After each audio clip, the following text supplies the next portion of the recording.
Doctor Sreevarma ஆயுள் தரும் ஆயுர்வேதா அறுவை சிகிச்சை இல்லா குணம் ஆயுள் கால நிவாரணம்.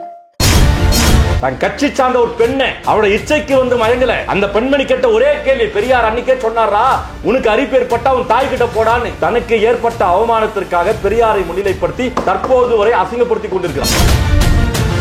ஈழத்தமிழ மக்களுக்கு ஆதரவாக இருந்த பெரியார்வாதிகள், பெரியார் அமைப்பை சார்ந்தவர்கள், திராவிட அமைப்பை சார்ந்தவர்கள், இவங்க செஞ்ச பாவம் என்ன?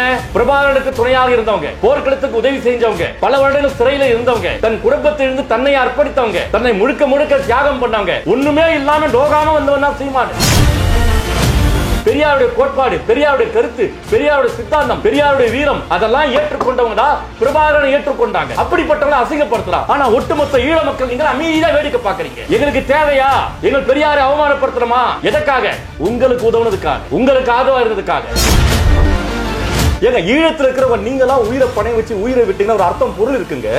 நீங்க தொப்புள் கூடி உறவை நினைத்துக் கொண்டு நாங்க எங்க கஷ்டப்படுறோங்க. திராவிட அமைப்பை சேர்ந்த 20 பேருக்கு மேலாக தீ குடிச்சிருக்காங்க, உங்களுக்காக உயிரை விட்டுருக்காங்க.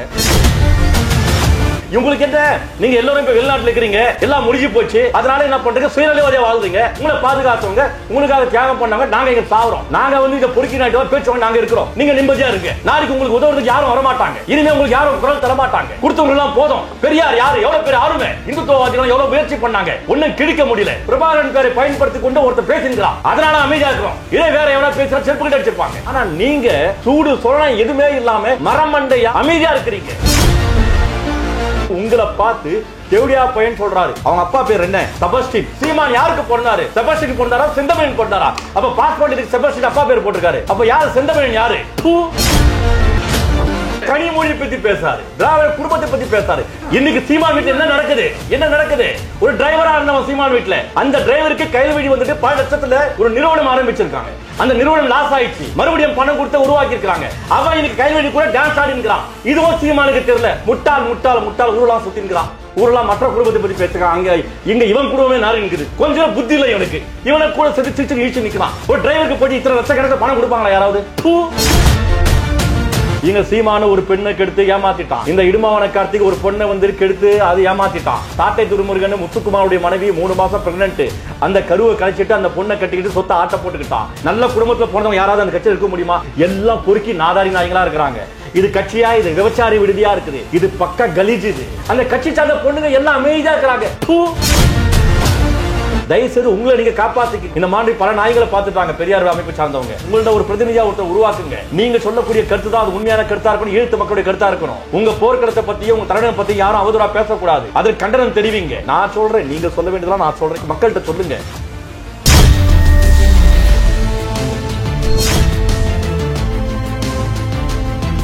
வணக்கம் நேர்களே, மை இந்தியா 24/7 தொலைக்காட்சியின் நேருக்கு நேர் நிகழ்ச்சிக்கு தங்களை அன்புடன் வரவேற்கிறோம். இந்த நிகழ்ச்சியில் ஈழத்து போராளி திரு பிரபாகரனுடைய அண்ணன் மகன் கார்த்திக் மனோகர் வந்துள்ளார். அவர் அன்புடன் வரவேற்போம். வணக்கம் கார்த்திக். வணக்கம் சார். நீங்க ஈழத்துல எத்தனை வருடங்கள் இருந்தீங்க? 3 வயசு வரை ஈழத்துல தான் இருந்தேன் நான். அதன் பிறகு நான் இந்தியா வந்து அங்க திருச்சியில ஒரு வருடங்கள், அதுக்கப்புறம் சேலத்துல தான் 98ஆம் ஆண்டு வரை வசிச்சோம். திருச்சிக்கு எப்போ வந்தீங்க? 83ஆம் ஆண்டு வந்தோம். ஏன் வந்தீங்க? 83ஆம் ஆண்டு இனக்கலவரம் நடந்த போது அங்க அப்பாக்கு இருக்கிற சூழ்நிலை இல்ல, அதனால எங்களை கூட்டிட்டு பக்கத்துல இருக்கிற நாடான இந்தியாவுக்கு நாங்க உடனே வந்தோம். சூழ்நிலை சரியில்லைன்னா ஈழத்து மக்கள் அனைவரும் போர்க்களத்துல பங்கேற்கும் போது நீங்களும் பங்கேற்கணும், உங்கள் குடும்பத்தை சார்ந்தவங்களும் பங்கேற்கணும். பட் நீங்க மட்டும் ஏன் வந்தீங்க? எதனால வந்தீங்க? என்ன காரணம்? காரணம் என்னன்னு சொன்னா, அவர் 16 வயதுல சித்தப்பா வீட்டை விட்டு போறதுக்கு முன்னாடி அவர் அப்பப்பா கிட்ட ஐயா முன்னாடி வந்து ஒரு கத்தி வச்சுட்டு சொன்னாரு, அப்பா நீங்க என்ன ஐயா, அவர் ஐயான்னு தான் கூப்பிடுவாரு, ஐயா ஒண்ணு நீங்க என்ன இங்கேயே வெட்டிருங்க, நான் இறந்துடுறேன்,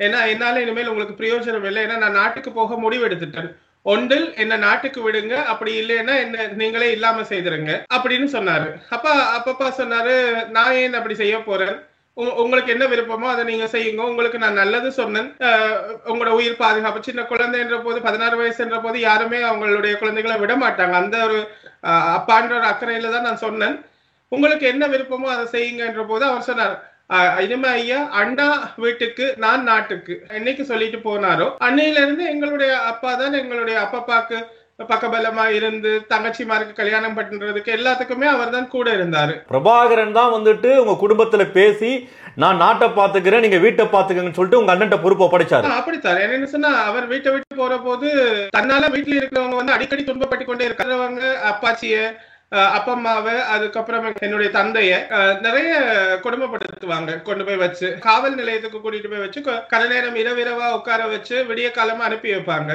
அப்ப அப்பாவால வேலைக்கு போக முடியாது காலையில உடனே. அந்த மாதிரி நிறைய கஷ்டப்பட்டுட்டு இருந்தாங்க. அதாவது இவரை பிடிக்க முடியாததால அந்த ஆத்திரத்தை இவங்க மேல காட்டிட்டு இருந்தாங்க. நான் வீட்டுல இருக்கிறதால தானே உங்களுக்கு இந்த பிரச்சனை, அப்ப நான் வீட்டை விட்டு போயிட்டேன் அப்படின்னு சொன்னா அதுக்கப்புறம் உங்களுக்கு பிரச்சனை இல்லைன்ற மாதிரி தான் அவர் முடிவெடுத்திருப்பாரு. அப்பா வந்துட்டு எப்ப வந்தாரு இங்க திருச்சிக்கு? 83ஆம் ஆண்டு வந்தாரு. யார் யார் வந்தீங்க? நானும் அம்மாவும் அப்பாவும் என்னுடைய அம்மாவுடைய ஒரு தங்கையும் வந்தோம். பிரபாகரனுடைய தாயார் தந்தை அவங்க மட்டும் அங்கே இருந்தாங்களா? அவங்க ஒரு கொஞ்ச காலம் இருந்தாங்க. அதுக்கப்புறம் அவங்களும் வந்துட்டாங்க, திருச்சிக்கு வந்துட்டாங்க. முதல் அப்பா அம்மா வந்தாங்க, அதுக்கப்புறம் அப்பாவும் வந்துட்டாரு. அவங்களாலையும் இருக்க முடியாத சூழ்நிலை வர ஆரம்பிச்சிருச்சாங்க. நீங்க திருச்சிக்கு வந்தீங்களே, உங்களை யார் அரவணைச்சாங்க, யார் வரவேற்றாங்க, யார் பாதுகாப்பு கொடுத்தாங்க? யாரும் இல்லை. நாங்க சாதாரணமா விமானத்தின் மூலமாக வந்து திருவனந்தபுரம் வந்து அதுக்கப்புறம் திருச்சிக்கு வந்து நாங்களே ஒரு வீடு தேடி அந்த மாதிரிதான் இருந்தது. எங்களுக்கு யாருடைய உதவியும் இல்லை, யாருடைய பாதுகாப்பும் இல்லை. சாதாரணமா ஈழத்துல இருந்து ஒரு அகதி வருவாங்களோ அந்த மாதிரி ஒரு வீடு வாடகைக்கு எடுத்து தான் இருந்தோம். 83ல நீங்க வந்துட்டு இலங்கையில இருந்து ஈழத்திலிருந்து கிளம்பி தமிழ்நாட்டுக்கு வந்துட்டீங்க. அப்போ உங்களுடைய சித்தப்பா தேசிய தலைவரா இல்ல, அதனால உங்களுக்கு வந்துட்டு பல பேருக்கு அறிமுகம் இல்ல. நீங்க தனியா வந்துட்டீங்க.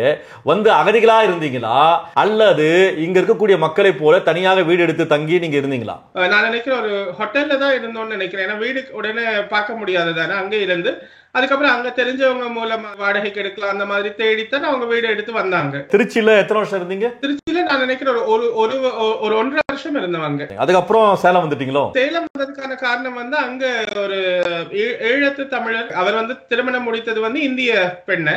அவருடைய நிலம் அங்க இருந்தது. அதுல வந்து கோழி பண்ணை வைக்கலாம் அப்படின்னு சொல்லிட்டு அந்த மாதிரி ஒரு இது செய்யலாம் அப்படின்றதுக்காகத்தான் ஐயா அங்க வந்தாரு. சேலத்துல எத்தனை வருடங்கள் இருந்தீங்க? கிட்டத்தட்ட 84 85ல இருந்து 98 ஜனவரி வரை இருந்தோம். நீங்க 12ஆம் வகுப்பு படிக்கிற வரைக்கும் சேலத்துல இருந்தீங்க? சேலத்துல இருந்தோம். எந்த ஸ்கூல்ல படிச்சீங்க? கலைமகள் இங்கிலீஷ் மீடியம் ஸ்கூல் அப்படின்னு படிச்சேன். அதுக்கப்புறம் லிட்டில் ஃபிளவர் ஹையர் செகண்டரி ஸ்கூல்ல படிச்சேன். பர்த் சர்டிபிகேட் ஸ்கூல்ல சேர்க்கிறதுக்கு படிக்கிறதுக்கு ஸ்ரீலங்கன் பர்த் சர்டிபிகேட் தான் அனுமதிச்சாங்க. உங்களுடைய சித்தப்பா தேசிய தலைவரா ஆன பிறகு பல நெருக்கடி, பல போராட்டங்கள், பல ஆர்ப்பாட்டங்கள் எல்லாமே நடந்து கொண்டிருக்கு. உலகமே திரும்பி பார்க்கக்கூடிய சூழ்நிலை ஏற்பட்டிருக்கு. ஒட்டுமொத்த தமிழ் மக்களுடைய ஆதரவு இருக்கு. தமிழக அரசியல் கட்சி தலைவர்கள், திராவிட தலைவர்கள் எல்லாரும் ஆதரவு கொடுத்தாங்க. அந்த சூழ்நிலையில உங்க கூட தொடர்புல இருந்தவங்க யார்? நெடுமாறன் அங்கிள், வைகோ அங்கிள், அப்படியானவங்க, குளத்தூர் மணி, அவங்களெல்லாம் எங்களுக்கு சின்ன வயசுல இருந்து தெரிய வேண்டாம். அப்பா அம்மா வீட்டுக்கு அடிக்கடி வந்து போவாங்க அவங்க.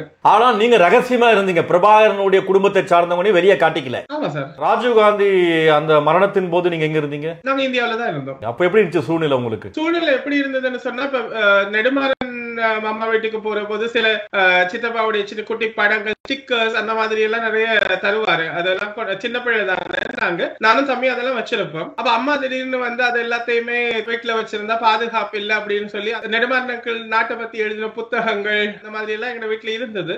அதெல்லாம் இல்லாம செய்யணும்னு இந்தியாவில இருக்கிற எங்க ஓனர் அவங்க எல்லாம் சொன்னாங்க, இந்த மாதிரி எதுவும் வச்சுக்காதீங்கன்னா உங்களுக்கு வந்து பிறகு அதெல்லாம் ஆபத்து வரும்னு சொல்லிட்டு அந்த நேரத்துல வந்து அதை அப்புறப்படுத்தினாங்க. உங்க வீட்டுல வந்துட்டு கலந்தாய்வு நடக்குமா, மீட்டிங் நடக்குமா?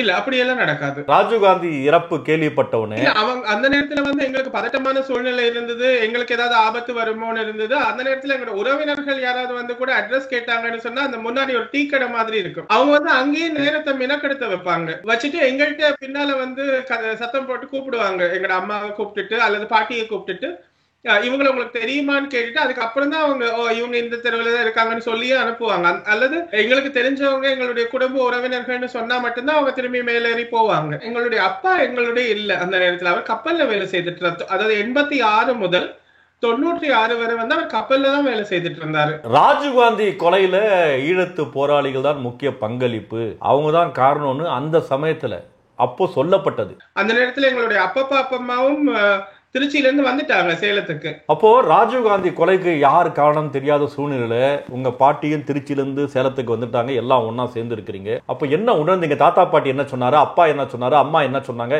என்ன உணர்ந்தீங்க? அந்த நேரத்துல எங்களுக்கு கியூ பிரான்ச் அல்லது காவல்துறையால வந்து ஒருக்கா வந்து எங்க வீட்டுல எல்லாம் செக் பண்ணிட்டு எல்லாம் போனாங்க. அப்ப தாத்தா பாட்டி கண்டிப்பா சித்தப்பாட்டை கேட்டிருப்பாங்க. அந்த நேரத்துல அவர் எங்களோட யாருடையும் தொடர்பில், ஏன்னா பெத்த தாய்க்கு அந்த வருத்தம் வலி இருக்கும். நீ ஈழத்துக்காக போராடி எல்லாம் வேணா பண்ணு, ஆனா நமக்கு அடைக்கலம் தருது, நமக்கு ஆதரவு தருது இந்தியாவும் தமிழ்நாடு தான், நம்ம அங்க பகைச்ச கூடாது. ராஜா நீ அப்படி ஏதாவது பண்ணிட்டியாப்பா, ராஜீவ்காந்தி கொலைக்கு நீதான் காரணமா அப்படின்னு கேட்டிருப்பாங்க இல்லையா? எங்களுக்கு தகவல் வர்றதுன்னு சொன்னா அங்க இருக்கிற தலைவர்கள் யாராவது சித்தப்பா கூட பேசிட்டு அவங்கதான் அவருடைய சுகத்தை பத்தி எங்கள்கிட்ட சொல்லுவாங்க. யார் தகவல் கொடுப்பாங்க? தலைவர்கள் யாரு? நெடுமாறன் அங்கிள் சொல்லுவாரு, வைகோ அங்கிள் சொல்லுவாரு, அப்படி அவங்கதான் குளத்தூர் மணி அங்கிள் அந்த அவங்கதான் சொல்லுவாங்க. ராஜீவ்காந்தி இறப்பு சமயத்துல உங்களை சந்திச்ச தலைவர்கள் யார்? எங்களை யாரும் சந்திக்கல. ஆனா அவங்க சொன்னாங்க பாதுகாப்பா இருங்கன்னு சொன்னாங்க. எங்களுக்கு பின்னாடி சிஐடி அந்த மாதிரியான காவல்துறையில எப்பவுமே எங்களை பின்தொடர்ந்துட்டே இருப்பாங்க. நான் பஸ்ல ஸ்கூலுக்கு போனாலும் சரி பின்னாடியே வருவாங்க. அவங்க எங்களுக்கு பின்னாலேயே தொடர்ற போது அம்மா பயத்துல சில நேரம் கூட்டிட்டு வந்துருவாங்க பாதியிலே. அந்த மாதிரி ஒரு பயமான சூழ்நிலையில தான் நாங்க இருந்தோம். சரி, உங்களுக்கு தெரிஞ்ச போராளிகள் யார் யார்? ஒரு தடவை எங்களுடைய அம்மாவுடைய தந்தைக்கு ஒரு சத்திர சிகிச்சை நடந்தது ஆஸ்பத்திரியில. அங்க நாங்க போன போது ஈழத்துல இருந்து வந்த போராளிகள் அப்படின்னு சொல்லிட்டு அவங்களுக்கான சிகிச்சைக்கு வந்திருந்தாங்க. அவங்களுக்கு இடுப்புக்கு கீழே இயங்காம இருந்தது ஒரு அக்காக்கு. அந்த அக்காவை நாங்க சந்திச்சோம். அப்ப அவங்க சொன்னாங்க அங்கப்பட்ட கஷ்டங்கள் எல்லாம் அம்மாட்ட சொல்லி கவலைப்பட்டாங்க. அதுக்கப்புறம் அவங்களை அங்க இருந்து சேலத்துல இருந்து ஆஸ்பத்திரிக்கு அவங்க சென்னை மாத்திட்டாங்கன்னு கேள்விப்பட்டோம். உங்களுக்கு பேரறிவாளன் இவங்க தொடர்பு இல்ல? இல்ல எங்களுக்கு அப்படி யாரோடையும் தொடர்பு இல்ல. நீங்க இந்தியா விட்டு போனது 98, அதாவது ராஜீவ்காந்தி இறப்புக்கு அப்புறம் தான் நீங்க போறீங்க இந்தியா விட்டு.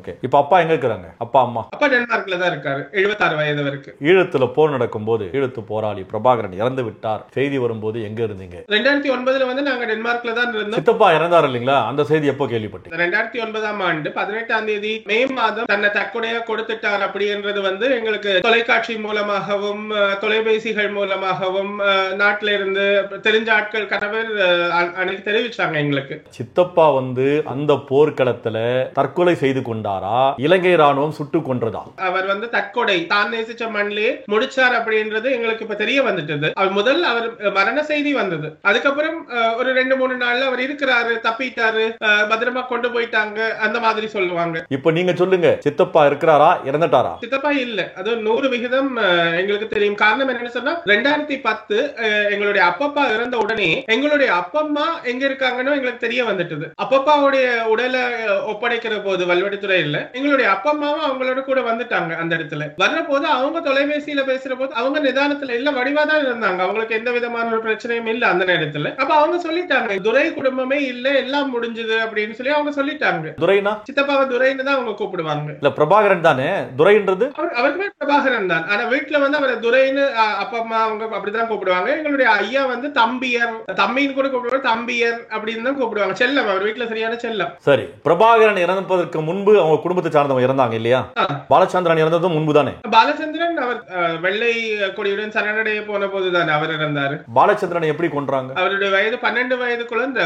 அப்ப அவர் உட்கார்ந்து சாப்பிட்டு இருக்கிற போது யாருமே எதிர்பார்க்காத மாதிரி இந்த ரத்தம் திரும்ப பிரபாகரனா உருவாகுமோ அப்படின்ற மாதிரி அவங்க எங்களால தாங்கவே முடியாத அளவுக்கு வேதனையை கொடுத்தது. அது ஒரு குழந்தைன்னு கூட பார்க்காம செய்துட்டாங்களே அப்படின்னு சொல்லிட்டு. பிரபாகரனுடைய மனைவி மகள் இவங்க எல்லாம் எப்ப இறந்தாங்க? அவங்க அதுக்கு முன்னாடியே போர்லயே இறந்துட்டாங்க. அதாவது என்னன்னு சொன்னா வெடிகுண்டுகள் அந்த மாதிரியான பதட்டமான சூழ்நிலை இறந்துட்டாங்க. அதுக்கப்புறம் துவாரகா அவங்களும் அங்க ஒரு ஆயுத கிடங்கு வெடிச்ச பொழுதே அவங்களும் இறந்துட்டாங்க. சார்ல்ஸ் அவர் போர்ல இருந்தது, அது மாவீரர் ஆனது உலகத்திற்கே தெரியும். அதுக்கப்புறம் சித்தப்பா தற்கொலை ஆனது அனைவருக்கும் தெரியும். சித்தப்பா தற்கொலையா? தன்னைத்தானே முடிச்சுக்கிறது அவங்களுடைய மரபு. எல்லா மாவீரர்களுக்கும் அவர் சொல்லி அனுப்புவார், நீங்க போங்க, இப்ப நீங்க போங்க, உங்களுக்கு பின்னால் நான் வருவேன்னு சொல்லுவாரே ஒழிய நீங்க போங்க நான் உங்களை விட்டு தப்பி ஓடிடுவேன் அப்படின்ற மாதிரியான கோல அவர் இல்ல. சில அரசியல்வாதிகள் தமிழ்நாட்டில் இருக்கக்கூடியவங்க சில பேரு பிரபாகரன் தப்பித்து போய்விட்டாரு, அவரோட பொண்டாட்டி பிள்ளைங்க தப்பித்து போயிட்டாங்க, எல்லாரும் பாதுகாப்பா இருக்கிறாங்க அப்படின்னு சொல்றாங்க. இப்படி சொல்வதனால பிரபாகரன் மீது களங்கம் தான் ஏற்படுது. அது நீங்க உணர்ந்திருக்கீங்களா? அது உணர்ந்தேன் சார். அதாவது என்னன்னு சொன்னா அந்த போலியான ஒரு நடிகை என்னுடைய தங்கைன்னு சொன்ன போது அப்படி இருக்க போது எங்களுடைய தங்கை எங்களுக்கு தெரியாதா என்ன? அப்ப நாங்க அதை ஒத்துக்கல. அந்த பொண்ணு உண்மை, ஆனா துவாரகா இல்ல. அது துவாரகா இல்ல. இவங்க துவாரகாவா நடிக்கிறதுக்கு கூட்டிட்டு வந்திருக்காங்க அந்த பொண்ணு. யாரு? அதான் யார் யார் அவங்க சித்தப்பா இருக்கிறாருன்னு சொல்றாங்களோ அவங்க. எதுக்கு?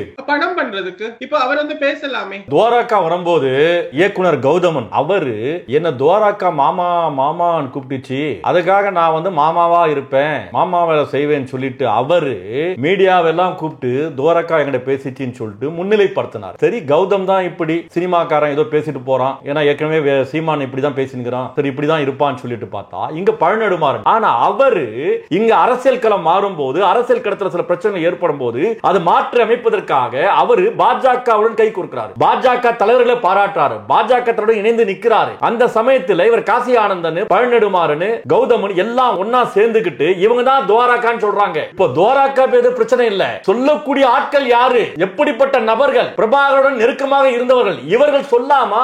இவர்கள் சொல்வது கலங்கப்படுத்துவதற்கு சமம் இல்லையா? கட்டாயம் சார். அதாவது 2009 இருந்து அங்க ஈழத்துல இருக்கிற மக்கள் எத்தனையோ மாவீரர்கள் தங்களோட குடும்பத்திலே தங்களோட பிள்ளைகளை இழந்தா கூட எங்களுடைய சித்தப்பாவை ஒரு நாளும் குற்றம் சொன்னதில்லை. இவரால தான் என்னுடைய பிள்ளை இறந்ததுன்னு சொன்னதில்லை. அவர்களுடைய மனசுல இருந்து எங்களுடைய சித்தப்பாவை இவங்களால நீக்க முடியாம இருக்கு. அதனால இவங்க என்ன பண்றாங்க அப்படின்னு சொன்னா, இவர் தன்னுடைய மனைவி மகளை அழைச்சிட்டு பத்திரமா ஓடிட்டாரு நாட்டை விட்டு, அவர் தப்பிச்சு வாழ்றாரு, சுகபோகமா வாழ்றாரு, அந்த மாதிரி அவர்கள் ஒரு வீண் பழி சுமத்துறதுக்காக இப்படி தேவையில்லாத பழிகளை எல்லாம் சுமத்திட்டு வர்றாங்க. அது ரொம்ப மனதிற்கு கவலையான விஷயம். என்னன்னு சொன்னா, ஆரம்ப காலத்துல இருந்து நாங்க பார்த்த நெடுமாறன் அங்கிள் கூட எங்களுக்கு எதிராக மாறி நிக்கிறது. காசி ஆனந்தன் அவரை பத்தி ஏற்கனவே இங்க சில நல்ல அபிப்பிராயங்கள் இல்லை என்ற போது அவருடைய பிள்ளைகளை எப்படி வளர்த்தாரு, மத்த பிள்ளைகளை மட்டும் போருக்கு போகணும்னு நினைச்சாரு. யாரு? காசி ஆனந்தன். என்ன பண்ணாரு? அவர் தன்னுடைய மகள்களை வந்து இந்தியா காலேஜ்ல எல்லாம் படிக்க வச்சு தங்க எல்லாம் போட்டு தங்க மாலை கழுத்துகளை அப்படின்னு சொல்லிட்டு மத்த பிள்ளைங்க மட்டும் போர்ல போய் செத்து போயிடணும், தன்னுடைய பிள்ளைகள் தங்க கொலுசு போட்டு வாழணும்னு நினைச்ச ஆள் அவரு. இது எவ்வளவு அநியாயம். ஆனா யோகேஷ் மணி மாதிரி பேசுங்க மனுஷன். அதுவும் துவாரகாவை அவர் எப்ப பார்த்தாருன்னா 1 மாச குழந்தையா இவர் கையில தூக்குனாராம். அந்த குழந்தை தான் வந்ததாம் அப்படின்னு இவர் சொன்னதுதான் எங்களுக்கு சிரிப்பை கொண்டு வந்தது. டிஎன்ஏ செய்யக்கூடாதாம். டிஎன்ஏ செய்யறது வந்து அந்த சீதையை தீக்குளிக்க சொன்ன மாதிரியா ஒளி வச்சிருந்தாருன்னு தான் நான் சொல்லுவேன். பழநெடுமாறன் சரி, இந்த காசி ஆனந்தம் சரி, இந்த கௌதமன் இவங்க எல்லாம் சேர்ந்து எவ்வளவு பொய்யை பரப்புனாங்க தெரியுங்களா? பிரபாகரன் தப்பிச்சு போயிட்டார் வேற சொன்னாங்க. ஆமா சார். ஈழத்து போராளிகளுடைய சொத்து இருக்குன்னு சொன்னீங்களே, சித்தப்பா சொத்து பல கோடிகள் உலகம் முழுக்க இருக்குன்றீங்களே, அது எப்படி? இறுதி கால யுத்தத்துல வந்து அவசர கால நிதி இங்க சேர்க்கப்பட்டது. எந்த ஒரு நிதியுமே நாட்டுக்கு போகல, எல்லாம் இங்கே இருந்தது. என்ன சொன்னா, சண்டை முடிஞ்சிருச்சு, அதாவது எல்லாமே நடந்துருச்சு, போர் நடந்துச்சு, எல்லாம் முடிஞ்சிச்சு. அந்த பணத்தை வச்சிருந்தவங்க ஆட்ட போட்டாங்க. அவங்க சொல்லிட்டாங்க நாங்க நாட்டுக்கு அனுப்பிட்டோம், அங்க என்ன நடந்ததுன்னு தெரியாதுன்னு இங்க சொல்லிட்டு அவங்க அந்த பணத்தை அப்படியே வச்சு இப்ப எடுத்து அவங்க நிறுவனங்கள் எல்லாம் துவங்கப்படுது. அப்ப நாங்க யோசிக்கிறோம், இல்ல இந்த இயக்குனர் கௌதமன் எல்லாம் இவ்வளவு பேர் துரோகம் பண்ணிக்கிறான மனுஷன், பிரபாகரனுக்கே துரோகம் பண்ணிக்கிறாரு, ஈழத்து போராளிக்கு துரோகம் பண்ணிக்கிறாரு, கலங்கப்படுத்திக்கிறாரு, செருப்பு கழட்டி அடிச்சிருக்கணும். கேள்வி கேட்கலன்னா சொல்லுவாங்க நீ ஏன் கேள்வி கேட்கல, இன்னொருத்த சொந்தமா இருந்து கொண்டு குரல் கொடுக்க மாட்டியான்னு கேட்பாங்க. குரல் கொடுக்க வந்தா துரோகின்னு சொல்லுவாங்க. ஈழத்தில் நடந்த போர்க்களத்துல பிரபாகரனுக்கு துணையா இருந்தவங்க, உண்மையா இருந்தவங்க எல்லாம் அமைதியா இருக்கிறாங்க. கொடத்துருமணி, வைகோ, திருமாவளவன், வேல்முருகன், இன்னும் பல பேர் இருக்கிறாங்க. இவங்க எல்லாம் அமைதியா இருக்கிறாங்க. என்னைக்குமே ஈழத்தை பேச முன்னிலைப்படுத்தி அவங்க எந்த அரசியல் ஆதாயமும் தேடல. ஆனா சில பொறுக்கி நாய்ங்க தான் என்ன பண்றாங்க, ஈழம் பேசி கொள்ளடிச்சுக்கிட்டு ஆடம்பர வாழ்க்கையில, சொகுசு வாழ்க்கையில வாழ்ந்து கொண்டு இருக்கிறாங்க. சீமான சொல்றாரு நான் பிரபாகரனுடைய மகன் என்றாரு. அப்படி சொல்லக்கூடிய சீமானு உங்களை பார்த்து தேவடியா பையன் சொல்றாரு. அப்படி சொல்றதுக்கு நான் என்ன அர்த்தம்? அவர் யாரை சொல்றாரு? எனக்கு வயிறு இருக்குது, எனக்கு கோபம் வருது. ஏன் உங்களுக்கு கோபம் வரலையா? ஏன் ஒட்டுமொத்த ஈழ மக்களுக்கு கோபம் வரலையா? ஏன் அமைதியா இருக்கிறீங்க? ஏன் வேடிக்கை பாக்குறீங்க? அவன் யாரை சொல்றான்? சீமானே பிரபாகரன் தான் சொல்றான். பிரபாகரன் பெத்தவங்களை பத்தி சொல்றான். ஒட்டுமொத்த ஈழ மக்கள் அமைதியா வேடிக்கை பார்த்துக்கிறீங்க. அவர் அப்படி சொல்லிட்டாருன்றதுக்காக நாங்க திரும்பி அவர் அதே மாதிரி சொல்லணும்ன்ற நோக்கம் எங்களுக்கு இல்ல. அவருடைய தம்பி அப்படின்னு சொல்லிட்டு இவ்வளவு காலமும் மேடையில முழங்கிட்டு இருந்தாரு. அப்ப ஒரு அண்ணனின் மனைவியை இப்படி பேசலாமா அப்படின்றத அவர் முதல் யோசிச்சிருக்கணும். உங்களுடைய ஈழத்து மக்களே அவர் வந்துட்டு கார்த்திக் தான் சொன்னாரு அப்படின்னு சொல்லி கடந்து போறாங்க. இது அசிங்கம், இது வெட்கக்கேடு. எப்படி சொல்லலாம்? பிரபாகரனுடைய குடும்பத்தை சார்ந்தவங்களை இப்படி ஒரு வார்த்தை பயன்படுத்தலாமான்னு கோபம் வரணும். நான் சொல்றது திருப்பி நீங்க கெட்ட வார்த்தை பேசுன்னு சொல்ல வரல, ஒரு கண்டனம் தெரிவிக்கிறோம்ல. நாங்கெல்லாம் ஈழத்து போராளிலாம் எப்படி நினைக்கிறோம்? வீரம் விளைஞ்ச மண்ணு, துணிச்சல்காரங்க, உயர்வா இருப்பாங்க, நேர்மையா இருப்பாங்க, உண்மையா இருப்பாங்க நினைக்கிறோம். ஆனா நீங்க சூடு சொரணம் எதுவுமே இல்லாம மரமண்டையா அமைதியா இருக்கிறீங்க. சீமானு பிரபாகரனுடைய பேரை சொல்லி கொள்ளடிப்பது மட்டும் இல்லாமல் ஈழத்தமிழர்களுடைய அந்த வீரத்தையே கொச்சைப்படுத்தி கொண்டிருக்கிறார். உங்க அடையாளத்தை அழித்து கொண்டிருக்கிறாங்க. இல்ல சார், அதாவது இங்க மிக கடும் கோபத்துல இருக்கிற உண்மையான உணர்வுள்ள சித்தப்பாவை மனசுல நினைக்கிற எத்தனையோ ஆட்கள் எங்களோட துணை நிற்கிறாங்க. அவங்க இவரை எதிர்த்துட்டு தான் இருக்காங்க. ஆனா இவர் சார்பாக வந்து பேசுகிறவர்கள் எல்லாருமே அவங்க எப்பவோ சித்தப்பாவை தங்களுடைய தேசிய தலைவர்ன்றதுல இருந்து தூக்கி போட்டுட்டு இருக்கவங்க தான் இவருக்காக வந்து இப்ப இவருக்காக பேசிட்டு இருக்காங்க. சித்தப்பாவை இன்னும் தேசிய தலைவரா நினைக்கிற அத்தனை பேருமே இவர் பேசினதுக்கான கண்டனத்தை தெரிவிக்கிறாங்க, கோபத்தையும் தெரிவிக்கிறாங்க, கொந்தளிப்போடையும் தான் இருக்காங்க. எங்க தெரிவிக்கிறாங்க கார்த்திக்? எங்க தெரிவிக்கிறாங்க? உங்களை பார்த்து தேவடியா பேர் சொன்ன பிறகு எங்க தெரிவிக்கிறாங்க? தமிழகத்தில் இருக்கக்கூடிய ஒட்டுமொத்த மக்களும் கோபப்படுறாங்க, ஆத்திரப்படுறாங்க. இங்க இருக்கக்கூடிய அரசியல்வாதிகள் ஆத்திரப்படுறாங்க. ஒரு கட்டத்தில் பெரியாரை பத்தி சீமான் பேசியிருந்தார். அப்படி கோபப்பட்டவங்க கடைசியில உங்களை பார்த்து திட்டம் போது கோபப்படுறாங்க, ஆத்திரப்படுறாங்க. ஆனா ஒட்டுமொத்த ஈழ மக்களும் அமைதியா இருக்கீங்க, மௌனமா இருக்கிறீங்க, வாயே திறக்கிறது இல்ல. உங்களுக்கு சூடு சொல்ல எதுவுமே இல்லையா? பிரபாகரன் வளர்த்த பிள்ளைகள் தானே, பிரபாகரனை பார்த்து வளர்ந்தவங்க தான் நீங்க. ஏன் அமைதியா இருக்கிறீங்க, ஏன் வேடிக்கை பாக்குறீங்க? எவ்வளவு அசிங்கப்படுத்துறாரு, நேரடியா திட்டுறாரு. ஒட்டம்மாவை எப்படி திட்டாரு? அந்த ஆடியோ கேட்டீங்களா? கேக்குறீங்களா ஆடியோவே? கேட்டேன். அது அந்த ஆடியோக்கு கூட இங்க யாருமே அதை பத்தி குரல் கொடுக்கல. அப்பதான் நான் கேட்டேன், இப்ப நாளைக்கு இவர் சித்தப்பாவை திட்ட மாட்டாருன்னு என்ன நிச்சயம்? இதே மாதிரி இந்த ஆடியோ கேளுங்க, எனக்கு வயிறு எரியுது. எனக்கு இத பாருங்க. அவனுக்கு பெரிய புடிங்க இருக்கலாம், அவன் பொட்டம்மானுடைய அடுத்த தலைவியா இருக்கலாம். பொட்டம்மானே மயிர் எனக்கு இதை அப்படியே அனுப்புங்க. இவர்கள் நினைக்கிறதெல்லாம் நாங்க செய்துன்னு நினைக்கிறாங்க. அப்ப நீங்க எல்லாம் எனக்கு யாரு? எனக்கு ஒண்ணுமே கிடையாது. என் நிலத்துல வாழ்றதுக்கு நீங்க யாரும் தேவையில்லை, நான் வாழ்ந்துருவேன். சொல்றது புரியுதா? புரியுது சார். எனக்கே கோவம். பொட்டம்மானா ஒரு மயிரம் இல்ல, என் நேரத்துல நான் வாழ்ந்துறேன், தமிழகத்துல நான் வாழ்றேன், ஈழமாவது மயிராவது எல்லாம் முடிஞ்சிச்சுன்றாரு. பொட்டம்மா திட்டக்கூடிய சீமானு பிரபாகரனை திட்ட மாட்டாரா? திட்டி இருக்கிறாரு, பச்சைப்படியா திட்டி இருக்கிறாரு. பொட்டம்மன் அரசியல்வாதியா? ஒரு போராளி தன்னையே அர்ப்பணித்து உயிரை விட்டுக்கிறாரு. அவரை பார்த்து மயிறுன்றாரு. ஆனா ஒட்டுமொத்த ஈழ மக்களும் வேடிக்கை பாக்குறீங்க. சில பேர் இங்க வந்திருக்காங்க சார். என்னன்னு சொன்னா, அவங்க போர் காரணமாக வந்திருக்காங்க. அவங்களுடைய குடும்ப இணைவாக்கம் ஐரோப்பாவிலையும் சரி மற்ற நாடுகள்லயும் சரி இப்ப சரியான நெருக்கடியில இருக்கு. காரணம் என்னன்னு சொன்னா, இப்ப நிறைய ப்ராசஸ் இருக்கு இங்க. அதனால அவங்க குடும்பத்தை இணைய முடியாம 15 வருஷத்துக்கு மேல குடும்பத்தை பிரிஞ்சிருக்கிறவங்களுக்கு வந்து குரல் கொடுக்க முடியல, முகம் காட்ட முடியல. அந்த பயத்துல அவங்களோட கொந்தளிப்பை மனசுல வச்சுட்டு என்னோட கூட நின்று எனக்கு அடிச்சு என்னோட போன்ல பேசுற போது அவங்களுடைய கொந்தளிப்பை வெளிப்படுத்துறாங்க. அவங்களால இந்த மீடியாக்கள்ல வந்து பேச முடியாம இருக்கு. ஆனா சில பேர் இன துரோகிகள், உங்க ஈழத்து மக்கள், ஈழத்தை சார்ந்தவர்கள் சில பேர் போராளி சொல்லிட்டு முகமடி போட்டுக்கொண்டு சீமானுக்கு வக்காலத்து வாங்குறாங்க. அவங்களுக்கு எல்லாருமே பொட்டமான திட்டினா என்ன, பிரபாகரன் திட்டினா என்ன, இல்ல பிரபாகரன் குடும்பத்தை சார்ந்தவர்கள் தொழியா பெண் திட்டினா என்ன, அவங்களுக்கு பிரச்சனையே இல்ல. அவங்களுக்கு தேவை சீமான புகழணும், சீமானுக்கு ஜால்ரா அடிக்கிறோம். கட்டாயம் சார். அந்த அன்னைக்கு அந்த மெய் பாதுகாவலர்னு ஒருத்தர் வந்திருந்தார் இல்லையா, அவர் சொன்னது கவனிச்சுனீங்களா? அவர் வந்து சொன்னாரு, தானும் தன்னுடைய நண்பரும் இருந்தோம், இவர் சீமான் வந்தோடனே இந்தியாவில இருந்து ஒரு நடிகர் வந்துட்டாரு அப்படின்னு பெரிய ஒரு ஆளா பார்த்தோம்னு சொன்னார் இல்லையா? இல்ல இப்ப ரோட்ல போற பிச்சைக்காரன் கூப்பிட்டு இவன் தான் ஈழத்து போராளின்னு சொல்லிட்டு வீடியோ எடுத்து இந்த சாட்டை இந்த தமிழ் தேசிய பேசக்கூடிய நாயங்க எல்லாம் இப்படிதான் பண்ணிருக்காங்க. இப்போ இல்ல சார், அதுல இன்னொரு முக்கியமான விஷயம் இருக்குன்னா, போராளிகளுக்கு என்னென்ன படம் தெரியுமா பாத்திருக்காங்க அங்க? குப்பி, காற்றுக்கு என்ன வேலி, ரமணா, கன்னத்தில் முத்தமிட்டால், சிறைச்சாலை, குருதி புனல், சிட்டிசன், இந்த படங்கள் தான் போராளிகளுக்கு பார்க்க அனுமதி. அதுல கூட தணிக்கை செய்யப்பட்டு ரொமான்ஸ் பாடல்கள் அதெல்லாம் நீக்கப்பட்டு தான் அவங்க பார்த்தாங்க. அப்படி இருக்கிற போது இவர் எப்படி 2008 வந்த உடனே நடிகர் சீமான் இல்லையா அப்படின்னு சொல்லி ஆச்சரியத்தோட பார்த்திருக்க முடியும். அதுல இருந்து அந்த மெய் பாதுகாவலர் அப்படின்னு சொல்றாரு, பொய் சொல்றாருன்றது அனைவருக்குமே விளங்கி இருக்கும். 2008 சீமான் வந்து ஈழத்துக்கு வந்தாரு, பிரபாகரனை சந்தித்தாரு, புகைப்படம் எடுத்தாரு, யாழ்மதி என்ற பெண்ணை வந்து திருமணம் செய்வதற்காக பேசி பார்த்தாரு. அந்த பொண்ணு செருப்பால் அடிச்சிச்சு, அனுப்பிச்சு. இதெல்லாம் உண்மைதானா? அது உண்மைதான் சார். ஒரு போர்க்களம் நடக்குது, குண்டுமடை பொழியுது, பல பேர் இறக்குறாங்க, கூடவே ஒருத்தர் பக்கத்துல இருக்கிறாங்க, அடுத்த செகண்ட் இறந்து போறாங்க. அப்படி ஒரு ரணகலமா ரத்த வெள்ளம் போகக்கூடிய சூழ்நிலையில இந்த சீமானுக்கு 6 மாதம் கணவனை இழந்த ஒரு பெண்மணி யாழ்மதியை பார்த்து திருமணம் செய்து கொள்ள வேண்டும் என்ற ஒரு உணர்வு வருகின்றது, உணர்ச்சி வருகின்றது, எண்ணம் வருகிறது, சிந்தனை வருகின்றதுன்னா அவன் எந்த அளவுக்கு காம கொடூரனா இருப்பான். ஒரு போர்க்களத்துல எவனுக்காவது ஒரு பொண்ணை திருமணம் செய்வது எண்ணம் வருமா? போர்க்களத்துல ஒரு பெண்மனை இறந்திருந்தால் அவ சகோதரியை தானே பார்ப்பான், தன் கூட பிறந்தவ தானே பார்ப்பான். எதுக்கு இருக்கிறாங்க போர்க்களத்துல? தன் உயிரை விடுவதற்காக, நேரத்தையும் காலத்தையும் பார்த்து கொண்டு தியாகம் பண்ணுவதற்காக இருக்கக்கூடிய சூழ்நிலையில இந்த சீமானுக்கு அங்க ஒரு காமவெறி எண்ணம் வருது, சிந்தனை வருது, தூது அனுப்புறான், கடிதம் அனுப்புறானா, எவ்வளவு பெரிய அயோகனா இருப்பான், எவ்வளவு கீழ்த்தரமான மனிதனா இருப்பான்.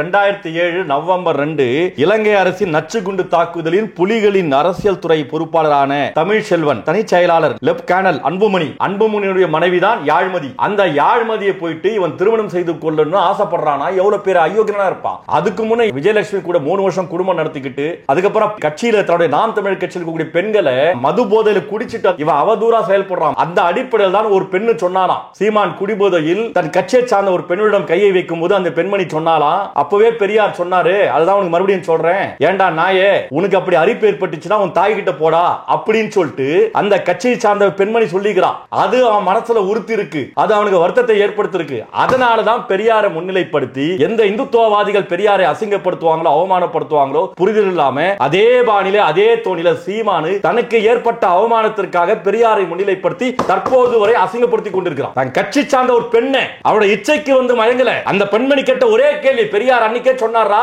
உனக்கு அரிப்பு ஏற்பட்டா உன் தாய் கிட்ட போடான்னு. அந்த சொல்லாடல் அவன் மனசை காயப்படுத்திருக்கு. காயப்பட்டவன் திருந்தணும், அதுதான் சொல்லப்பட்ட சொல்லப்பட்டது. ஆனா பெரியாரை அவமானப்படுத்தி கொண்டிருக்கிறார். பெரியாரை அவமானப்படுத்தினா பரவாயில்ல, ஈழத்தமிழ மக்களுக்கு ஆதரவாக இருந்த பெரியார்வாதிகள், பெரியார் அமைப்பை சார்ந்தவர்கள், திராவிட அமைப்பை சார்ந்தவர்கள், இவங்க எல்லாரையும் தனிமைப்படுத்துறாரு, அசிங்கப்படுத்துறாரு, அவமானப்படுத்துறாரு. இவங்க செஞ்ச பாவம் என்ன?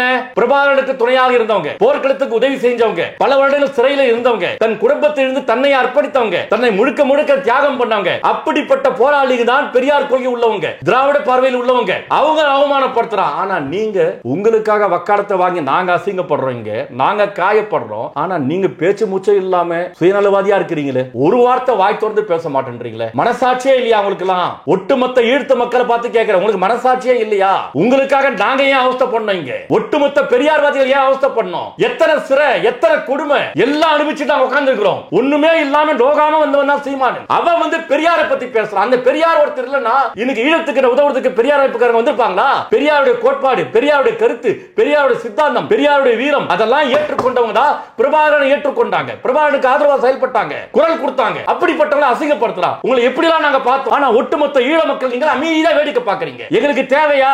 எங்கள் பெரியாரை அவமானப்படுத்துறோமா? எதற்காக?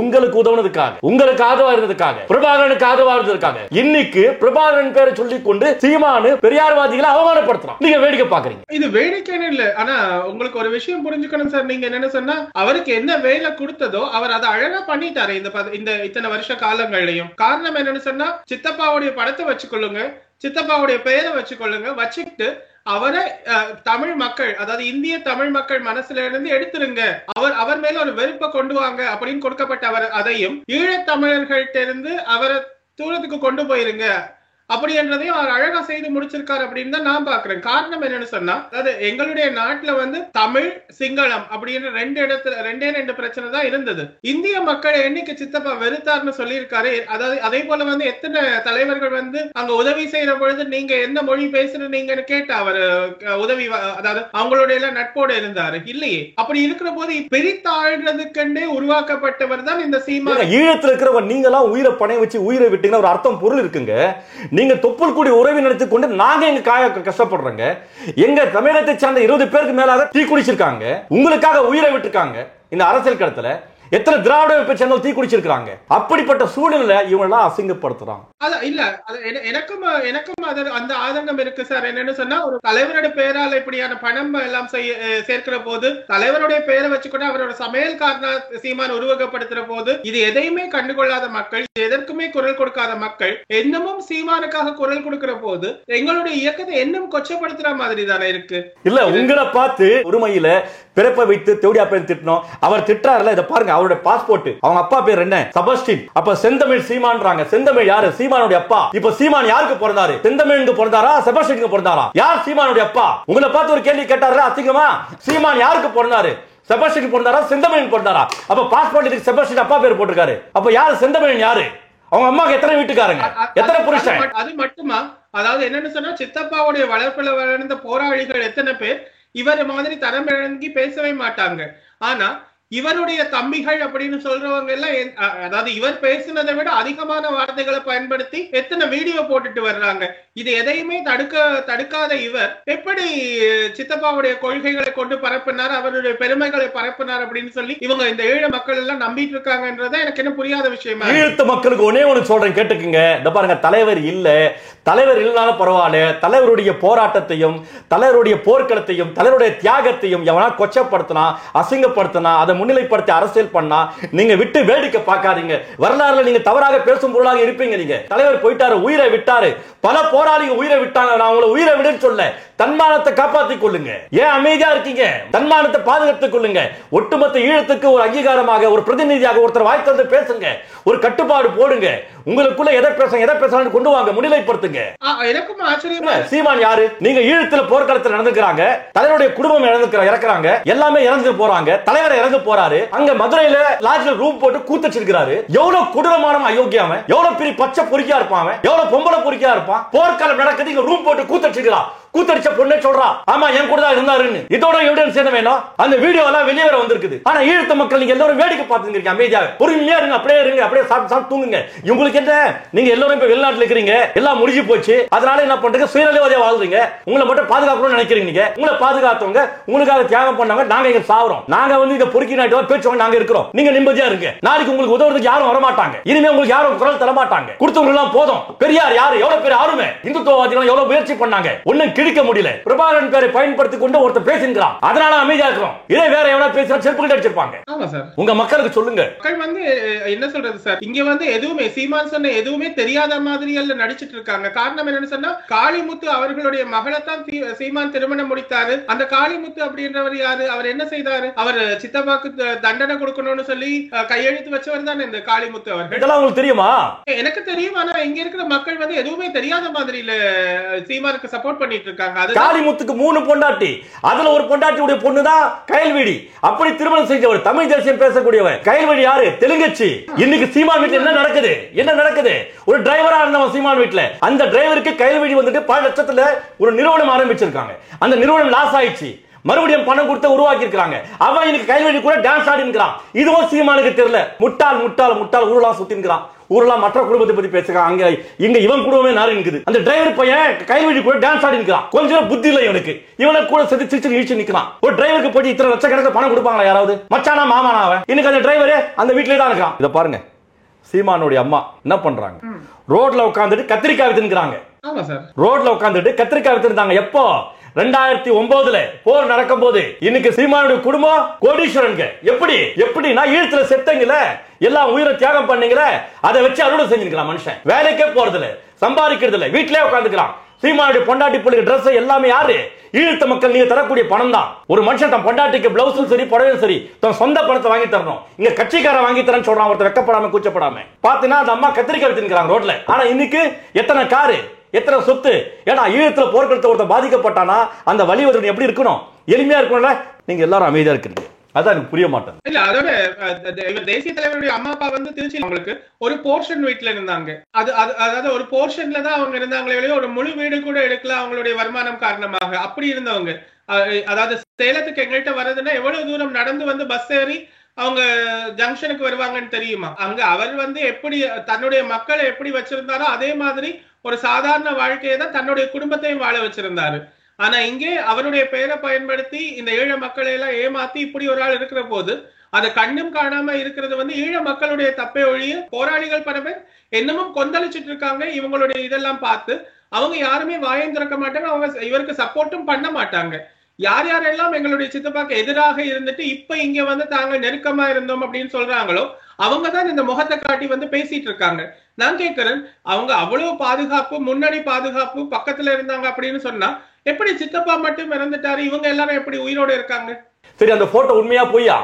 எந்த போட்டோ சார்? அத பிரபாகரனை சந்திச்சேன்னு சொல்லி ஒரு போட்டோ போட்டுக்கிறானே. இல்ல அதுதான், அது போலின்னு சொல்லிட்டு அந்த புகைப்படத்தை தயாரிச்சவரே வந்து சொல்லிட்டாரு. இதுக்கு மேல நாங்க என்னத்தை அதுல பேசுறது? இத்தனை வருடங்களாக இந்த மனுஷன் இந்த கிராபிக் போட்டோ வச்சுக்கிட்டு ஊரை ஏமாத்துறானா, இவன் எவ்வளவு பெரிய கேடியா இருப்பான். இந்த போட்டோ எப்படி கிராபிக் பண்ணி எப்படி ஊரை ஏமாத்திருக்கிறானா, எவ்வளவு பெரிய பொறுக்கியா இருப்பான், எவ்வளவு பெரிய அயோக்கியனா இருப்பான் இவன். அதாவது சிந்திக்க தெரிஞ்ச ஒரு சின்ன குழந்தை கூட சிந்திக்கும் இப்படி ஒரு இக்கட்டான சூழ்நிலையில எப்படி தலைவர் அப்படின்ற ஒரு தேசிய தலைவர் இவருக்கு பக்கத்துல நின்று பேம்பர் பண்ணிட்டு இருக்க முடியும் அப்படின்னு சொல்லி இவரை பராமரிக்கிறதா?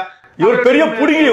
இவர் உட்காரும் போது என்ன சாப்பிடுறீங்க, என்ன பண்றீங்க, ஏது பண்ண கேட்டு பாறான். யார் இவன்? ஏதோ பெரியாருடைய அமைப்புல போயிட்டு குளத்தூர் படி சொன்னதால உள்ள வந்த மனுஷன். அதோட அதாவது ஒழுக்காற்று நடவடிக்கை என்ன சொல்லிட்டு எத்தனை பேர் மேல அங்க நடவடிக்கை எடுத்திருப்பாங்க. அப்ப அத்தனை பேருக்கும் கோபம் வராது? அப்படி ஒழுக்கமே இல்லாத ஒரு ஆளை கொண்டு வந்து அடுத்த தலைவரா அடுத்த வாரிசா இவர் அறிவிப்பார்னு சொல்லி யாராவது நம்புவாங்களா? இது யாருமே நாங்க நம்பல. நம்பி இருக்கிறவங்க தான் இவருக்கு காசு சேர்த்து கொடுத்துட்டு இவருக்கு பின்னுக்கு இப்ப கொடி பிடிச்சிட்டு திரியுறாங்க. ஒரு புரிஞ்சுக்கங்க, எதிர்காலத்துல வரலாற்றுல நீ யார் என்றால் உன் நண்பன் யார் என்று தெரிந்தால் தெரிந்து கொள்ளலாம் சொல்லுவாங்க. அதே மாதிரிதான் பிரபாகரனுக்கு அடுத்தபடியா நான் தான், பிரபாகருடைய மகன் நான் தான் சொல்லக்கூடிய ஒரு யார் தெரியுமா? சீமானு. நாளைக்கு வரலாற்றுல எதிர்காலத்துல பிரபாகரனை பத்தி தெரிந்து கொள்ள வேண்டும் என்றால் சீமானை பத்தி தெரிந்து கொள்வாங்க. சீமானை பத்தி என்ன தெரிந்து கொள்வாங்க? 4-5 கருக்கலைப்பு செஞ்சுக்கிறான், ரூம்ல கூத்தடிச்சுக்கிறான், பல பொண்ணுங்களை வச்சுக்கிறான், கட்சியில் அவன் தொடாத பெண்களே இல்லை, அந்த அளவு கட்சியில் அப்படி அவன் வந்து காம வீரோடு அலைஞ்சு நிற்கிறான். இது எல்லாமே நாளைக்கு சங்கதிகள் படிச்சாங்கன்னா, வரலாறு படிச்சாங்கன்னா, ஈழத்து போராளி பிரபாகரன் என்ன நினைப்பாங்க? வருத்தமா இல்ல உங்களுக்கு? ஒரு அதாவது என்ன சொல்றது, எங்களுடைய சித்தப்பா போற பொழுது அவரது யூனிஃபார்ம்ல குப்பி கட்ட மறந்துட்டார் அப்படின்னு சொல்லி அதை போடல. அவர் அன்னைக்கு ஒரு வாரம் முழுக்க அவர் பாத்திரம் கழுவி மத்தாக்களுக்கு என்ன தண்டனை கொடுப்பனோ அந்த தண்டனை தனக்கு கொடுத்துட்டவர். இவர் வந்தோடனே எல்லாத்தையும் தள்ளி வச்சுட்டு தம்பிக்கு மான் எடுத்துட்டு வாங்க, தம்பிக்கு ஆமை பிடிச்சிட்டு வாங்க, தம்பிக்கு தவளை பிடிச்சிட்டு வாங்கன்னு சொல்லி இதுக்கு அவர் போராளிகளை தயார்படுத்தி வச்சிருந்தவர். அதாவது அவரு நட்சத்திர உணவு விடுதியை நடத்திட்டு இருந்தார். இவருக்கு புது புது டிஷ்ஷா கண்டுபிடிச்சு செய்து கொடுக்கறதுக்கு. அங்க போயிட்டு போர்க்களத்துல இப்படி எல்லாம் நடந்துச்சு, இப்படி எல்லாம் போர் நடந்துச்சு, இப்படி எல்லாம் இவ்வளவு தியாகம் பண்ணாங்க, அவங்க வீரத்தை பத்தி பேசியிருந்தானா பெருமைப்பட்டிருக்கலாம். போயிட்டு ஆமக்கறி சாப்பிட்டா, அதை சாப்பிட்ட, இதை சாப்பிட்டேன்னு பேசின்னு பீத்திருக்கிறான் மனுஷன். அது மட்டுமா, இட்லிக்குள்ள கறி வச்சு அவிக்கிறது எங்களுக்கு தெரியாத ஒரு விஷயம். கார்த்திக், நாம் தமிழ் கட்சி விபச்சாரி விடுதியா மாறி போயிடுச்சு. அது அந்த கட்சியில நல்ல குடும்பத்துல பிறந்தவங்க இருக்கவே முடியாது. ஏன்னு சொல்லுங்க, சீமானு இத்தனை பொண்ணுங்களை நாசம் பண்ணிக்கிறான், இத்தனை கருக்கலைப்பு செஞ்சிருக்கான், விஜயலட்சுமி ஏமாத்திக்கிறான். இதெல்லாம் தெரிஞ்சுட்டு அந்த கட்சியில பொம்பளை இருப்பாளா? நல்ல குடும்பத்துல பிறந்தவங்க யாராவது அந்த கட்சியில் இருக்க முடியுமா? அவனை தலைவனா ஏற்றுக்க முடியுமா? சித்தப்பா இவரையே சந்திக்காம அனுப்புனாருன்னு சொல்லி தெரியுமா உங்களுக்கு? அப்படியா? அது எப்போ? ஒட்டமான் ஏன் இவரை சித்தப்பாவை சந்திக்க விடாம வச்சிருந்தாருன்னு யாராலையும் சொல்ல முடியுமா? அங்க கேட்டிருக்காரு போய், அங்க ஏதாவது இப்படி தப்பான இடங்கள் உங்களோட இடத்துல இருக்குதா அப்படின்னு சொல்லிட்டு. அப்படியா? பொறுக்கி நாய் பாத்தியா? அது எந்த இடத்துல போய் என்ன கேட்டிருக்காரு? அதாவது அங்க குடி இல்ல, அதாவது எங்களை கூட சின்ன வயசுல சொல்லியிருக்காங்க, சித்தப்பா இப்படியான ஒரு ஆள், அவருக்கு ஒழுக்கம் அப்படின்றது முக்கியம், குடிக்க மாட்டார், நீங்க யாரும் 2 பசங்க நாங்க வீட்டுல, நீங்களும் அதே மாதிரி வாழணும் சொல்லி எங்களுக்கு அந்த பழக்கம் எதுவுமே இல்லாம வளர்த்துட்டு இப்படி ஒருத்தரை கூட்டிட்டு போய் அவர் தன்னுடைய வாரிசுன்னு சொல்லி எங்கேயாவது அறிவிப்பாரா? ஈழ மக்களுக்கு கொஞ்சம் கூட அறிவில்லை. அவருக்கு அவங்களுடைய தலைவரை பத்தி சுத்தமா தெரியாது. அதாவது பிரபாகரன் அப்படின்ற யாருன்றதை மறந்துட்டாங்களா அப்படின்னு தான் நான் யோசிக்கிறேன். அவருடைய கொள்கை, அவருடைய கோட்பாடு எதை பத்தியுமே அவங்க யோசிக்கல. இல்ல, இன்னைக்கு உலகமே யோசிக்குது. என்ன யோசிக்குது? பிரபாகரன் மாவீரன் சொல்றாங்க, பெரிய தியாகின்னு சொல்றாங்க. பிரபாகரன் பேரை சொல்லி பயன்படுத்தக்கூடிய சீமானுடைய லட்சணம் என்ன? பொம்பளை கூத்தடிச்சது, எல்லா பொம்பளைங்களும் கை வச்சது, இவன் பண்றதெல்லாம் வீடியோ ரெக்கார்ட் பண்ணி சாட்டை துருமன் வச்சுக்கிறான். சாட்டை துருமன் பண்ண வீடியோ எல்லாம் வச்சு இன்னொருத்த வச்சுக்கிறான். இந்த இடுமாவன கார்த்திக் ஒரு பொண்ணை கெடுத்து அது ஏமாத்திட்டான். இங்க சீமான ஒரு பெண்ணை கெடுத்து ஏமாத்திட்டான். இந்த சாட்டை துருமுருகன் முத்துக்குமாருடைய மனைவி 3 மாசம் பிரெக்னன்ட், அந்த கருவை கழிச்சிட்டு அந்த பொண்ணை கட்டிக்கிட்டு சொத்தை ஆட்ட போட்டுக்கிட்டான். எல்லாம் பொறுக்கி நாதாரி நாய்களா இருக்கிறாங்க. இது கட்சியா? இது விபச்சாரி விடுதியா இருக்குது. நல்ல குடும்பத்தை பொண்ணுங்க எல்லாம் போய் ஏமாந்து நிக்கிறாங்கன்னு தெரியல. பாவம், இது பக்க கலீஜ். இது நாறுது கட்சியா? இது கட்சி அவனா சொல்லுவான், காரி துப்புவான். இவன் தொடாத பொண்ணுங்கள, அவன் தொடாத பொண்ணுங்கள எல்லாம் பிளாக் பெல்ட் பாட்டிங்க. இன்னைக்கு ஏன் சீமான் பயந்து நிக்கிறான் சாட்டை திருமனுக்கு? இவன் வீடியோ எல்லாம் அவன்கிட்ட இருக்கு. இவன் குடிச்சிட்டு சும்மா இருக்கிறான் மனுஷன். அவுத்து போட்டு ஆடினா எல்லா வீடியோ அவன்கிட்ட இருக்கு. அதனால அடங்கி சாட்டை திருமன் கூட உட்கார்ந்துக்கிறான் மனுஷன். இந்த இடுமாவன கார்த்திக் பொறுக்கிறாய் மாதிரி எல்லாம் பண்ணிட்டு யோகிய மாதிரி பேசிக்கிறான். இவன் பிரபாகரனை பத்தி பேசலாமா? செருப்பு கிட்ட அடிக்கிறான். அவன் ஒரு பொண்ணை ஏமாத்திக்கிறான். ஒருத்தனை கேட்க மாட்டான், மீடியாக்கார கேட்க மாட்டான், தமிழகத்துல எவனும் கேட்க மாட்டான். அந்த கட்சி சார்ந்த பொண்ணுங்க எல்லாம் அமைதியா இருக்கிறாங்க. அசிங்கமா இருக்கு எனக்கு. இந்த மாதிரி கட்சி உலகத்திலேயே இல்ல. ஆனா இவன் தான் பிரபாகருடைய மகன் சொல்றான். நாளைக்கு வரலாறு எப்படி பார்க்கும் உங்களை? சொல்றது பாத்தீங்களா தெரியல. நீங்க அவர் சொல்றது கார்த்திக் அண்ணன் பையன் ஆக முடியும், நான் அவருடைய மகன், என்னுடைய மகனுக்கு தான் அவர் பெரியப்பா. எப்படி பெரியப்பா? பிறந்ததுல இருந்து நாங்க குடும்பமா இருக்க போது எப்படி என்னைக்கு அவர் சொன்னாரு நான் குடும்பத்தை தள்ளி வச்சு குடும்பத்தை ஒதுக்கி வச்சுட்டேன்னு? அப்படின்னு சொன்னா எங்களுடைய அப்பா அம்மா எப்படி மா தந்தை மா அன்னை ஆனாங்க? அவங்க கூட எங்க கூட என்ன இந்தியாவில இருந்துட்டு அவங்க 2003 தான் சித்தப்பாட்ட போனாங்க. ஆனா ஒரு விஷயம் கார்த்திக், உங்களை அவன் திட்டின உடனே ஈழத்து மக்கள் ஒன்று கூடி குரல் கொடுத்துருக்கணும். திட்டல. ஆக மொத்தத்துல சீமானோட இப்ப அயோக்கியத்தனம் யார் பண்றீங்கன்னா உங்க ஈழத்து மக்கள் தான் பெருமளவு பண்றாங்க. ஏன்னா பிரபாகருடைய குடும்பத்தை சார்ந்த ஒருத்தர் அசிங்கமா திட்டுறானா பொங்கி எழுந்திருக்கணும். யாருக்குமே பிரபாகரன் மீது மரியாதை இல்ல, யாருக்குமே அவருடைய தியாகம் புரியல, எல்லாம் சந்தர்ப்பவாதியா இருக்கிறாங்க. அதனாலதான் அமைதியா இருக்கிறாங்க எல்லாருமே. எனக்கு இப்போ கூட நம்பிக்கை இருக்கு ஈழத்து மக்கள் மீது. தயவுசெய்து பொங்கி எழுங்க. ஆனா கேளுங்க, ஈழத்து மக்கள் ஒன்று கூடி உங்களுக்கு ஒரு பிரதிநிதியா ஒருத்தர் உருவாக்குங்க. அவர் சொல்லக்கூடிய கருத்து தான் ஈழத்து மக்களுடைய கருத்தாக இருக்கட்டும். தயவுசெய்து உங்களை நீங்க காப்பாத்திக்கங்க. எங்களை காப்பாத்திக்க தெரியும். இந்த மாதிரி பல நாய்களை பார்த்துட்டாங்க பெரியார் அமைப்பு சார்ந்தவங்க, அதெல்லாம் பாத்துக்குவாங்க. நீங்க உங்களை காப்பாத்துங்க. உங்களோட ஒரு பிரதிநிதியா ஒருத்தர் உருவாக்குங்க. நீங்க சொல்லக்கூடிய கருத்து தான் அது உண்மையான கருத்தா இருக்கணும், ஈழத்து மக்களுடைய கருத்தா இருக்கணும். உங்க போர்க்களத்தை பத்தியும் உங்க தலைவனை பத்தி யாரும் அவதூறா பேசக்கூடாது. அதற்கு கண்டனம் தெரிவிங்க. நான் சொல்றேன், நீங்க சொல்ல வேண்டியதெல்லாம் நான் சொல்றேன். மக்கள்கிட்ட சொல்லுங்க. இப்ப நான் குரல் கொடுக்க வந்த உடனே நீங்க மேல எவ்வளவு சேரவாரி இருக்கிறாங்கன்னு பாத்துட்டு வர்றீங்க தானே? இந்த பயத்துக்காகவே நிறைய பேர் வெளியில பேச மாட்டேன்றாங்க. நான் என்னுடைய மனைவிக்கு முத்தம் கொடுத்த ஒரு படத்தை எடுத்து வச்சுட்டு இவங்க காட்டிட்டு இருக்காங்க. ஒரே ஒரு மனைவி, அவங்களுக்கு தானே கொடுத்திருக்கேன். நான் 4-5 பொண்ணுங்களுக்காக கொடுத்து வச்சிருக்கேன். இல்ல ஒரு குடும்பத்தை போட்டோ வெளியிடுறான மனுஷன் இவன். என்ன சொல்றது பாத்துக்க, பொறுக்கிங்க. இப்ப சித்தப்பாவுடைய வளர்ப்புனா என்ன சொல்லியிருக்கணும்? அவருடைய தம்பிகளுக்கு சொல்லியிருக்கணும், இது என்னுடைய அண்ணன் மகன், எங்களுக்கு குடும்பத்துல என்னவோ பிரச்சனை இருக்கும், நீங்க அமைதியா இருங்கன்னு சொல்லி தடுத்திருந்தாருன்னு சொன்னா கூட அவரை இவருடைய வளர்ப்பு இவருடைய பாதையில போயிட்டு இருக்காருன்னு சொல்லுவாங்க. இவர் என்ன செய்யறாரு? தூண்டி விட்டு இருக்காரு. நீங்க போய் பேசுங்க, அசிங்கமா பேசுங்க. இப்படிப்பட்டவங்க தான் அவங்களுடைய கட்சியில இருக்கிற அவ்வளவு பேருமே. பொறுக்கிங்க எல்லாம் பொறுக்கிங்க, எச்ச பொறுக்கிங்க, நாதாரிங்க எல்லாமே ஒருத்தன் யோகியம் இல்லை. கார்த்திக், இந்த பொறுக்கிங்களுக்கெல்லாம் நீங்க விளக்கம் கொடுக்காதீங்க. இது கலீஜி பிடிச்சவங்க. தமிழ்நாட்டில் அசிங்கம் கலீஜி இதுங்க. நாம் தமிழ் கட்சினாவே விபச்சார விடுதியோட கேவலமான ஆளுங்க. அந்த கட்சியில எவனுமே யோகியம் இல்ல, தலைவனும் யோகியம் இல்ல, எவனுமே யோகியம் இல்ல. பச்சையா பேசுறாங்க. ஈழத்து பெண்களை கற்பழித்தால் நான் சிங்கள பெண்களை கற்பழிப்பேன் அப்படின்றது. கற்பழிக்கிறது இவனுடைய தொழில். இவன் பிரபாகரனுடைய மகனா? பெண்மணியா பார்க்க மாட்டானா? இவன் பலாத்காரம் பண்ணுவானா? எப்படி பொறுக்கி பாத்தியா? எங்க நேரம் கிடைக்குதோ, எங்க கேப் கிடைக்குதோ, எவ்வளவு எச்ச பொறுக்கியா இருப்பான் பாத்தீங்களா? அந்த விஜயலட்சுமி அப்படின்றவங்க கூட எவ்வளவு உண்மைகளை சொன்னாங்க வந்து அந்த நேரத்துல. உங்களுடைய நேர்காணல்ல தான் நானே அவங்களை தெரிஞ்சுக்கிட்டேன். அப்ப அந்த பெண்ணை கூட ஒரு தப்பான பெண்ணா ப்ரொஜெக்ட் பண்ணி அவங்கள எவ்வளவு களங்கம் சுமத்துனாங்க. ஆனா இன்னைக்கு தெரிஞ்சிருச்சு இல்ல, அவங்க சொன்னது அவ்வளவு உண்மை. எங்களுடைய உறவினர் நடனம் பழக வந்திருந்தவங்க அவங்க சொல்லியிருந்தாங்க, அவங்களுடைய பேட்டியில கவனிச்சேன். அந்த பெண்ணுக்கு என்ன நடந்ததுன்னு நீங்க அவங்கள கேட்டு பாருங்க. அந்த பொண்ணுக்கு நடந்தது சொல்லுங்க, ஏன் பயப்படுறீங்க நீங்க? அது நான் சொல்லக்கூடாது, அவங்க விஜயலட்சுமி அவங்க சொன்னாங்க, அவங்க சொல்லுவாங்க கட்டாயம். சரி, நீங்க என்கிட்ட சொல்லுங்க, நான் சொல்லிக்கிறேன். நீங்க சொல்லுங்க, என்கிட்ட என்ன நடந்துச்சு சொல்லுங்க. அதாவது இவர் தவறாக நடக்க வந்து முயற்சி செய்த அந்த பெண் உடனே அந்த வீட்டுல இருந்து, அந்த பெண் தற்பாதுகாப்பு எல்லாம் தெரிஞ்ச பெண்ன்றதால இவருக்கு அடிச்சுட்டு உடனே அவங்க கருணா கிளம்பி போயிட்டாங்க. அடி வாங்கினாரு சீமானா. அது எத்தனை முறை பொம்பளை செருப்படி வாங்கினாலும் காலைல விழுந்துட்டு அது என்ன சோட ஜென்மமோ, அது என்ன மானங்கட்ட ஜென்மமோ, என்ன கேடுகட்ட ஜென்மமோ, எப்படி பெற்றாங்களோ இல்ல எங்கேயாவது எடுத்தாங்களோ ஒன்னும் புரிய மாட்டேங்குது. பெத்த அப்பன் பேரே மாத்திக்கலாம்.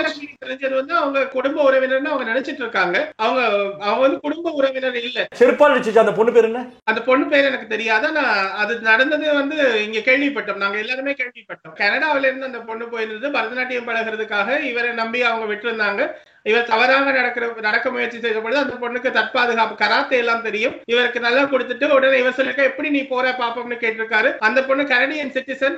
உடனே அவங்க பிளைட் டிக்கெட் அந்த அவங்க பொண்ணு, அதாவது இங்க பிறந்த பிள்ளைங்களுக்கு தெரியும் தானே, கராத்தே எல்லாம் தெரியும். கத்தி எடுத்து அறுத்துட்டு போயிருக்கலாம்ல. காம வெறி பிடிச்சவன இப்படி விட்டு வேடிக்கை பார்த்துக்கிறீங்களா? கார்த்திக், இப்ப பெரியார் அமைப்புக்கு நீங்க என்ன சொல்ல வரீங்க? இவன் பெரியாரை பத்தி அவதூறா பேசுறாரு, இதுக்கு என்ன சொல்ல வரீங்க? நான் முதல் சொன்னேன், அதாவது பெரியாரை வந்து என்னைக்கு சித்தப்பா வந்து எதிர்க்கிறேன்னு சொல்லியிருக்காரு, அதே மாதிரி இவர் தன்னுடைய கருத்தை தான் முன் வைக்கணும். எனக்கு இவங்களை பிடிக்காது. இத்தனை நாளே அவர் வீட்டிலேயே கூட பெரியாருடைய படத்தை வச்சிருக்காரு. பெரியாருடைய படத்தை வச்சுட்டு இன்னைக்கு பெரியாரை திட்டுறாரு. இன்னைக்கு அதே மாதிரிதான் பாருங்க, கூடிய விரையில பாருங்க, சித்தப்பாவுடைய படத்தை வச்சுட்டு எப்படி நல்லா சம்பாதிச்சுட்டாரு. அவருடைய பேரை ஃபுல்லா டேமேஜ் பண்ணி வச்சுட்டாரு. இன்னைக்கு இவர் சொல்றாரு நான் கொண்டு போய் சேர்த்தேன். என்ன கொண்டு போய் சேர்த்தாரு? அவருடைய படத்தை வச்சுதான் இத்தனை பேரை அவர் சேர்த்துக்கிட்டாரு, சொத்து சேர்த்திருக்காரு, மக்களை சேர்த்திருக்காரு. ஈழத்து மக்களை, ஈழத்தில் இருக்கக்கூடியவங்களுக்கு இந்த அரசாங்கம், தமிழக அரசாங்கம், இந்திய அரசாங்கம் போயிட்டு ஏதாவது செய்யணும்னாலும் இவன் செய்ய விட மாட்டான் மனுஷன். இவன் எல்லாரும் பகையாளி ஆக்கிட்டான் மனுஷன். தமிழகத்தில் இருக்கக்கூடிய முதல்வர் ஸ்டாலின் அவர்கிட்ட போயிட்டு நேரில் ஒரு கோரிக்கை வச்சு நீங்க ஈழத்து மக்களுக்கு ஏதாவது செய்யுங்க, ஏதாவது திட்டங்கள் கொண்டு வாங்க அப்படின்னு சொன்னார்னா இவர் போயிட்டு டெல்லியில் பேசி பிரதமர்கிட்ட பேசி ஏதாவது ஒரு விஷயம் பண்ணி அந்த ஈழத்து மக்களுக்கு செஞ்சிருக்கலாம்.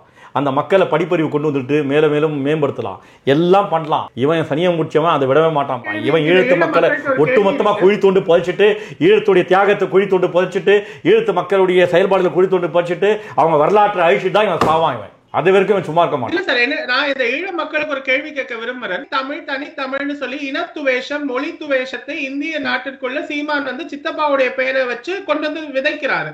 மக்கள் மனசுல நஞ்சு விதைக்கிறாரு. சித்தப்பாவை பிடிச்ச வேற்று மொழி மக்களை கூட சித்தப்பாவை வெறுக்க வைக்கிறாரு. இவர் வந்து சித்தப்பா வந்து பயங்கரவாதி அப்படின்னு சொல்லிட்டு, அதாவது வெங்காயத்தை நீங்க வீசுனீங்கன்னா வெடிகுண்ட நான் என் தலைவன் அந்த வெடிகுண்டை வீசுவேன்னு சொல்லியிருக்காரு.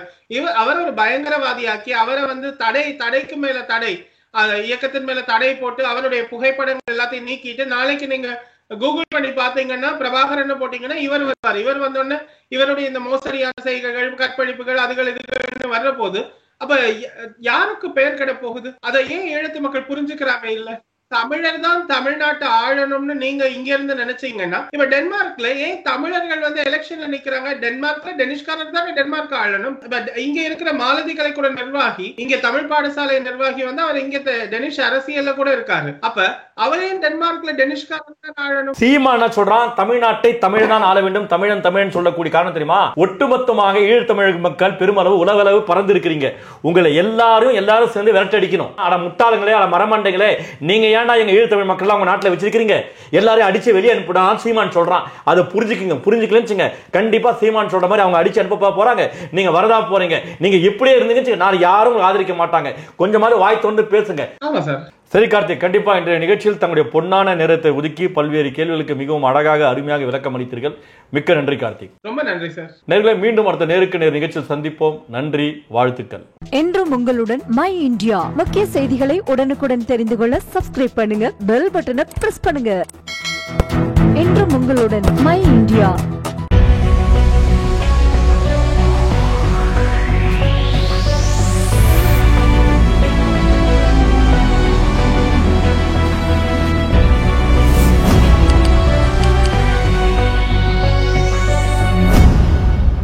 டாக்டர் ஸ்ரீவர்மா ஆயுள் தரும் ஆயுர்வேதா அறுவை சிகிச்சை இல்லா குணம் ஆயுள் கால நிவாரணம். நேர்மையாளர் சகாயம் IAS அவர்களின் அனுபவ பதிவில் கடைசி தரியில் கண்டாங்கி சேலை இப்போது பரபரப்பாக விற்பனையாகிக் கொண்டிருக்கிறது. புத்தகத்திற்கு உடனே அழையுங்கள். கடைசி தரியில் கண்டாங்கி சேலை.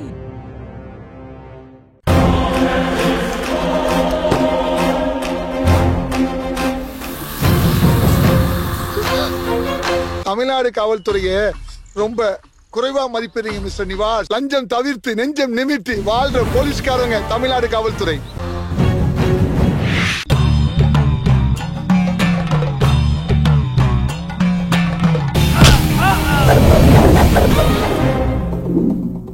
நேற்று நான் இன்று நீ திகில் கிளப்பும் அதிரடி ஆக்ஷன் திரைப்படம் OTT+ ஒளிபரப்பாகிக் கொண்டிருக்கிறது.